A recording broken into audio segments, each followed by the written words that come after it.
Alors pour sortir de la fuite, du blocage et de la procrastination, mais qu'est-ce qu'il va falloir faire? Dans un premier temps, il va falloir déprogrammer les peurs qui bloquent le cerveau en mode fuite. La bonne nouvelle, c'est que les peurs, c'est ce qui se déprogramme le mieux. Les peurs, ce sont juste des murs invisibles dans ton cerveau qui ne sont pas réels. Tu es d'accord avec moi qu'il y a d'autres personnes qui n'ont pas ces peurs, qui vivent très bien. Et toi aussi, en réalité, tu peux te libérer de ces peurs. Ce qui va permettre à ton cerveau de voir enfin la lumière au bout du tunnel, là où pour le moment il ne voit que du noir, de l'angoisse et du blocage. Puis bien sûr, phase 2, il va falloir travailler sur la réparation de l'estime de soi, sur la réparation de la valeur que tu t'accordes. Ça, c'est plus long, parce que c'est un petit peu comme si on réparait les murs porteurs de la maison. Et sans ces murs porteurs, tout s'écroule, rien ne tient la route.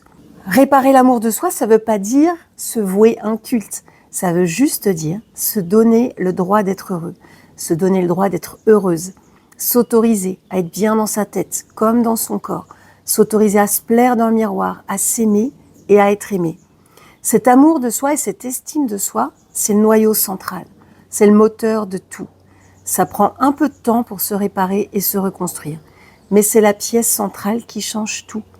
Un peu comme si avant tu vivais dans une pièce toute noire avec les volets fermés et qu'ensuite tu ouvres enfin les volets, la lumière du soleil rentre dans la pièce et tu peux enfin ouvrir les fenêtres et respirer l'air de l'extérieur et tout simplement vivre. Alors si tu te reconnais dans ces blocages, ces peurs, cette procrastination, cette fuite, contacte-moi et on en parle pour trouver une solution. Tu n'es pas obligé de rester bloqué, mais la décision et l'envie de changer doivent venir de toi. Je te dis à très bientôt.